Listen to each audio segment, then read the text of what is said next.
ونصلي على رسوله الكريم والصلاة والسلام على سيد المرسلين وعلى آله وصحبه أجمعين.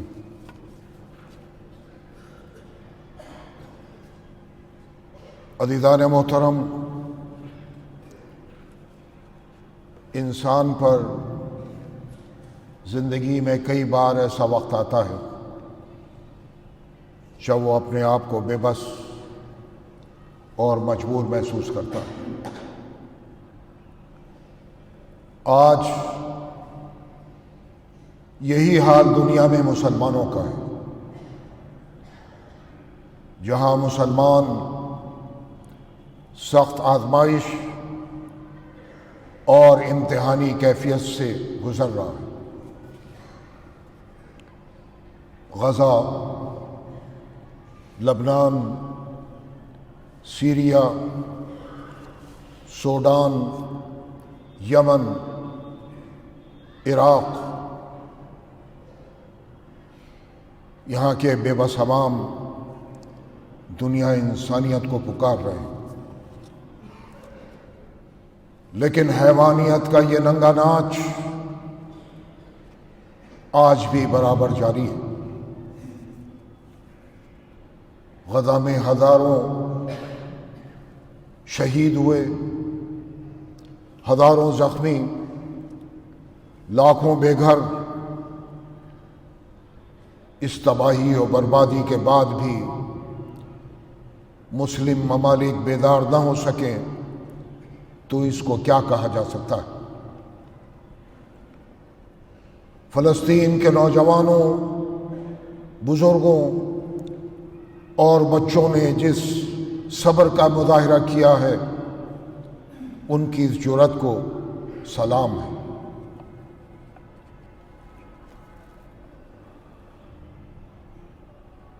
عزیزان محترم، اگر میں اپنے ملک کی بات کروں، آج وطن عزیز کے جو حالات ہیں اور جس سے آپ اور ہم گزر رہے ہیں، آج ہم سب کو مل کر یہ طے کرنا ہوگا کہ یہ ملک کس رخ جانا ہے۔ ہم نے آئین میں جو طے کیا ہے، جس پر آج بھی سب کا اتفاق ہے، آج کی حکومت نے 2015 سے کانسٹیٹیوشن ڈے یعنی یوم آئین سرکاری طور پر منانے کا ملک کے وزیر اعظم نے فیصلہ کیا تھا۔ اس حوالے سے ہر سال اس دن دونوں ایوانوں میں یعنی راجیہ سبھا اور لوک سبھا میں لوک سبھا کا اجلاس بلایا جاتا ہے۔ اس میں صدر، نائب صدر، وزیر اعظم، قائد حزب اختلاف یعنی اپوزیشن لیڈر، اسپیکر اور وزیر پارلیمانی امور اسٹیج پر بیٹھے ہوتے ہیں۔ سامنے لوک سبھا اور راجیہ سبھا کے اراکین ہوتے ہیں اور خطاب پوری قوم سے ہوتا ہے۔ میں آج آپ کو یہ بتا دوں کہ میں کوئی جذباتی تقریر کرنے کے لیے آج نہیں آیا ہوں، بلکہ حقائق اور جو فیکٹس ہیں، جو حقائق ہیں، جو ملک میں ہو رہا ہے، اس کو میں وزیر اعظم کے سامنے رکھنا چاہتا ہوں۔ کیونکہ وزیر اعظم خود یہ کہتے ہیں کہ میں ہندوستان کے 135 کروڑ عوام کا نمائندہ ہوں، اور اس میں ہندو بھی ہے، مسلمان بھی ہے، سکھ بھی ہے، عیسائی بھی ہے، پارسی بھی ہے، بدھسٹ بھی ہے، سب ہیں۔ تو ہمارا یہ حق ہے کہ ہم ملک کے حالات پر وزیر اعظم سے کھل کر بات کریں۔ وزیر اعظم نریندر مودی جب پہلی مرتبہ 2014 میں بحیثیت وزیر اعظم پارلیمنٹ میں داخل ہوئے تو انہوں نے اپنا ماتھا پارلیمنٹ کی زمین پر رکھا اور اسے چوما۔ اس کے بعد اپنے پہلے لوک سبھا خطاب میں ہندوستانی آئین کو ایک مقدس گرنتھ کہا۔ یہ کس نے کہا؟ ہندوستان کے وزیر اعظم نے۔ اور ایوان کو ایک مندر پوجا استھل سے تعبیر کیا۔ یہ وزیر اعظم کے الفاظ ہیں جس کو میں دوہرا رہا ہوں۔ وزیر اعظم، ملک کی قیادت آج آپ کے پاس ہے، اور یہ تمام باتیں آپ کی ذات سے سیدھی جڑی ہوئی ہیں۔ اس سے یقین پیدا ہوتا ہے، اور ہونا بھی چاہیے، کہ ملک میں قانون کی بالادستی ہو، برابری اور مساوات ہو، اور عدل و انصاف کا دور دورہ ہو۔ لیکن آئین کو جس طرح سے اس ملک میں روندا جا رہا ہے، قانون کی بالادستی کو ختم کیا جا رہا ہے،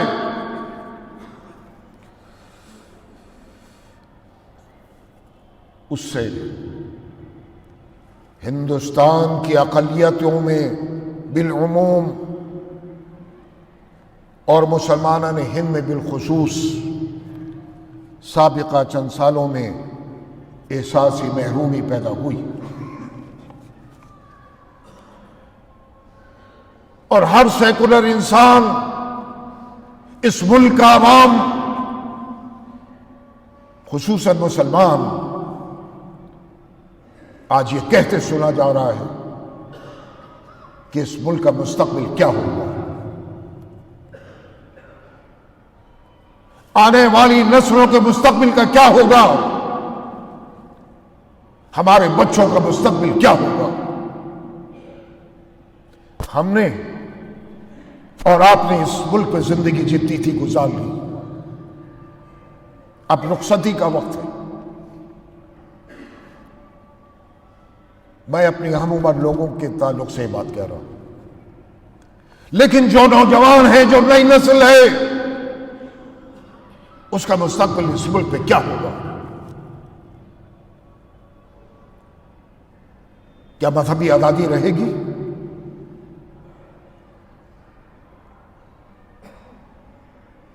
کیا ہم سڑکوں پر محفوظ چل سکیں گے؟ عورتوں کی عزتیں محفوظ رہیں گی؟ بازارات اور مساجد محفوظ رہیں گے؟ یہ ایک سوال ہے جو گردش کر رہا ہے ہندوستان کے عوام کے ذہنوں میں، خصوصاً مسلمانوں کے ذہنوں میں۔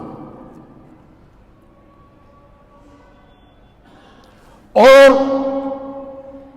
ہندو اکثریتی وہ طبقہ جو سیکولر ہے، وہ بھی یہی بات کر رہا ہے۔ اس ملک میں عوام میں جہاں اکثریت غیر مسلموں کی ہے، ہندوؤں کی ہے، اکثریتی طبقہ اس ملک کے حالات سے پریشان ہے، یہ حقیقت ہے۔ لیکن ایک طبقہ ہے غیر مسلموں کا جو ملک کے حالات کو تباہی اور بربادی کی طرف لے کر جا رہا ہے۔ وزیر اعظم، میں آپ سے مخاطب ہوں، اس کو روکنا، ملک کو تباہی اور بربادی کی طرف جانے سے روکنا، وزیر اعظم یہ آپ کی ذمہ داری ہے۔ اگر ان حالات پر قابو نہ پایا گیا تو نہ معلوم یہ ملک کس طرف جائے گا۔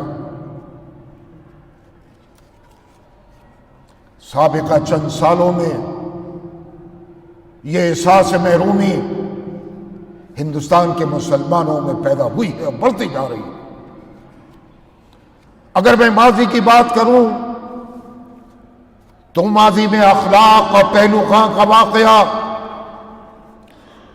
یک طرفہ بلڈوزنگ، مساجد، مدارس اور مزارات کی متعدد انہدامی کارروائیاں، ہجومی تشدد کے مجرمین کو ہار پہنا کر استقبالیہ دیا جانا، کیا یہ صحیح ہے؟ مسلمان اگر ذرا بھی احتجاج کرے اور اس میں کچھ نقصان ہو جائے تو اس کی بھرپائی مسلمانوں سے کیا جانا، ان کو جیلوں میں ڈالے جانا، ناجائز مقدمات دائر کرنا، توہین رسالت، قرآنی آیات کی بے حرمتی، اسلام اور مسلمانوں کے حوالے سے نہایت گھٹیا زبان کا استعمال میں نہیں سمجھتا، میں نہیں جانتا، میں نے کبھی نہیں سنا کہ ہندوستان میں کہ کسی مسلم رہنما نے یا کسی عالم نے کسی بھی ہندو مذہبی رہنما کے خلاف کوئی بیان دیا۔ خلاف سے مراد اس کی بے عزتی کی، اس کے خلاف کبھی نہیں کہا۔ مجھے ایک مثال کوئی نہیں دے سکتا، اگر کوئی دیتا ہے تو میں سب سے پہلے اس کی مخالفت کروں گا، کیونکہ اسلام میں اس کی اجازت نہیں ہے۔ کسی بھی مذہب کا ماننے والا ہو اسے برا کہنے کی اجازت نہیں دی گئی۔ کسی مسلمان نے کسی ہندو مذہبی پیشوا کو، رہنما کو برا نہیں کہا، گالی نہیں دی، توہین نہیں کی گئی، لیکن ہمارے ساتھ ہی ایسا کیوں؟ یہ توہین رسالت کے واقعات، مسلمانوں کو گالیاں دینا، دھمکیاں، کیا یہ صحیح ہے؟ وزیر اعظم، یہ میں آپ سے سوال کرنا چاہتا ہوں۔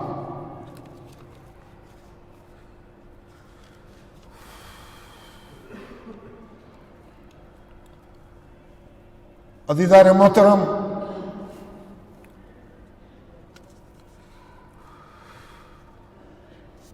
سپریم کورٹ نے 2019 میں فیکٹ کی بات کر رہا ہوں،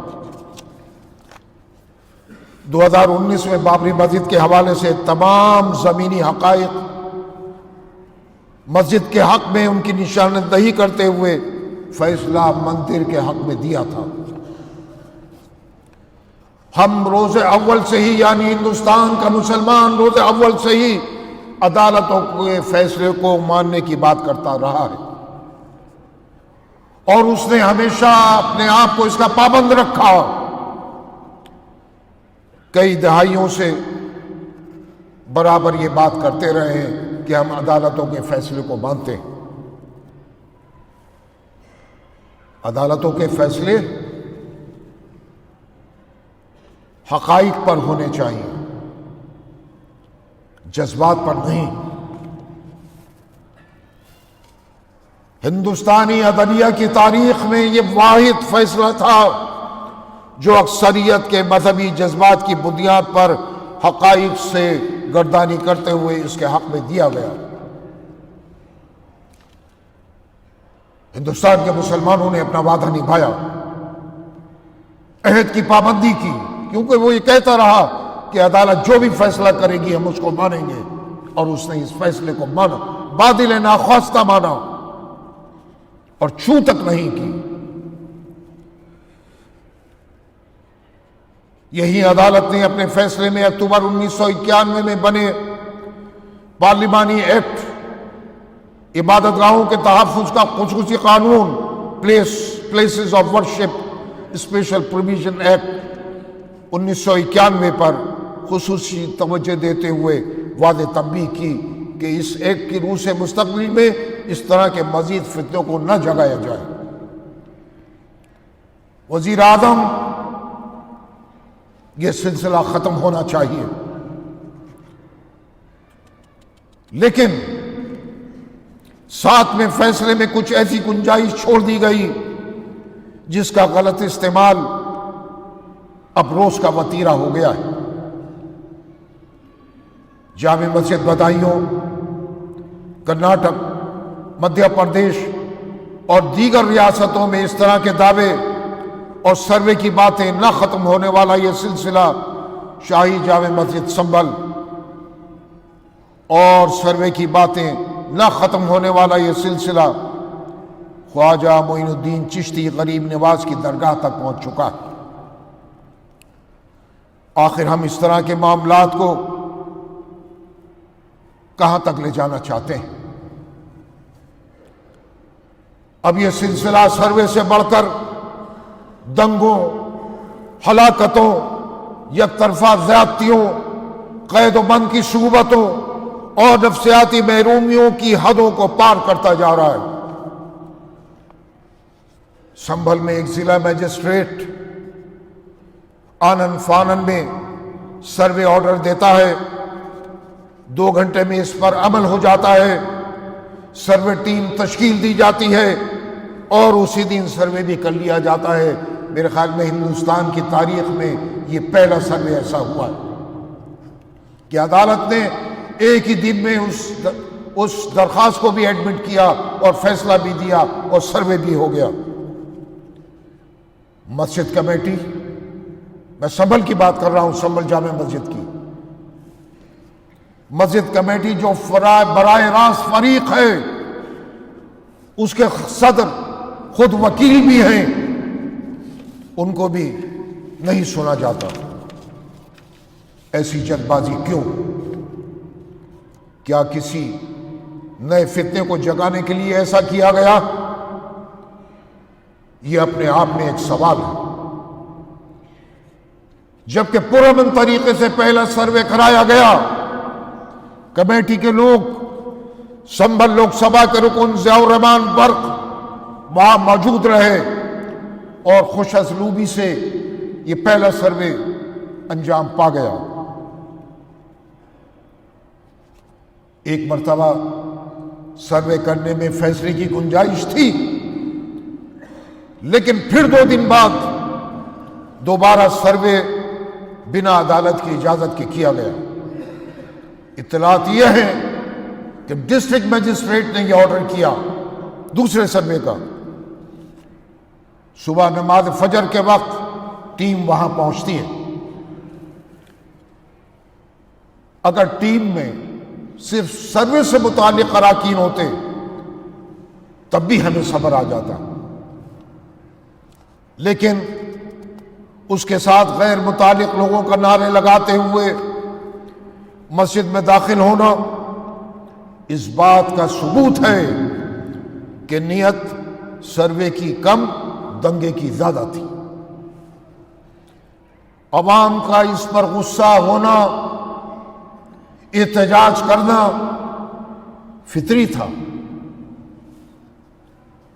اس کے بعد حالات بگڑتے گئے، گولیاں چلیں، ہلاکتیں ہوئیں، 5 نوجوان بچے لقمہ اجل بن گئے، متعدد لوگ زخمی ہوئے، متعدد گرفتاریاں ہوئیں، سینکڑوں لوگوں کے خلاف مقدمات قائم ہوئے، اور آج سنبھل میں خوف و ہراس کا ماحول ہے۔ 5 نوجوانوں کی مائیں، ان کے باپ، ان کی بہنیں، ان کے بچے آج تڑپ رہے ہیں۔ میں اگر یہ سوال کروں کہ کیا ان بچوں کو کوئی واپس لا سکتا ہے؟ کیا اس ماں اور اس بہن اور اس بیوی کی تڑپ کو آپ اور ہم محسوس کر سکتے ہیں؟ اتنا سا۔ لیکن جو تڑپ ماں باپ اور بہنوں کے دلوں میں ہے، اس کے برابر ہم اس تڑپ کو محسوس نہیں کر سکتے۔ لیکن یہ سنگ دل جنہوں نے گولیاں چلائیں، جنہوں نے بچوں کو اس دنیا سے رخصت کیا، اس کا ذمہ دار کون؟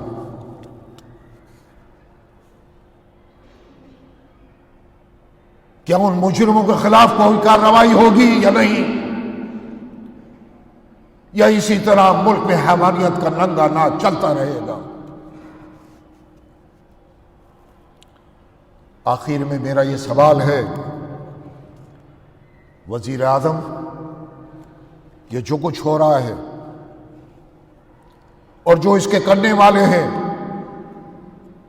وہ آپ کے دوست کیسے ہو سکتے ہیں؟ میرا یہ اشارہ آپ خود سمجھ سکتے ہیں۔ میں جس کو وہ کہہ رہا ہوں کہ وہ آپ کے دوست نہیں ہو سکتے، جنہوں نے یہاں تک سنبھل کے عوام کو لا کر کھڑا کر دیا۔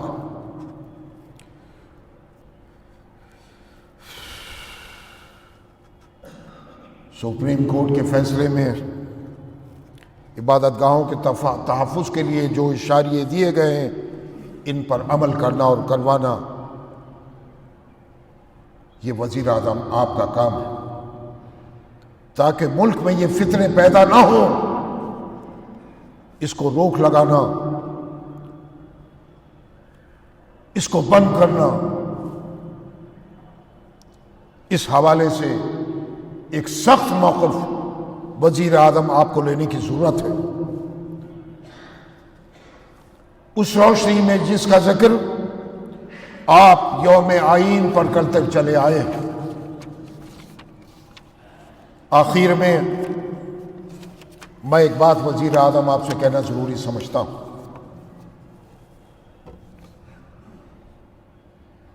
ہماری لڑائی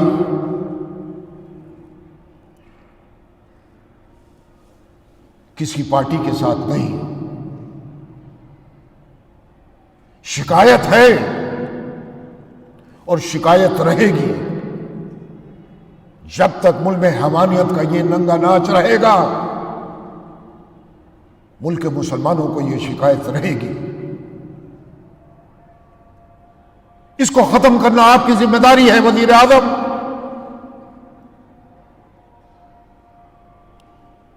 ہم آپ سے یہ پوچھنا چاہتے ہیں کہ ہندوستان کے مسلمانوں کی کیا غلطی ہے؟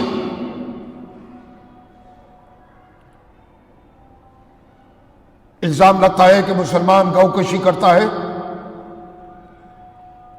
ہم کہتے ہیں پورے ملک میں گو کشی پر پابندی لگائیے۔ کوئی ایک مسلمان ایسا قانون اگر بنتا ہے تو اس کو کوئی اعتراض نہیں، لیکن گو کشی کے نام پر موب لنچنگ، اس کو صحیح نہیں کہا جا سکتا۔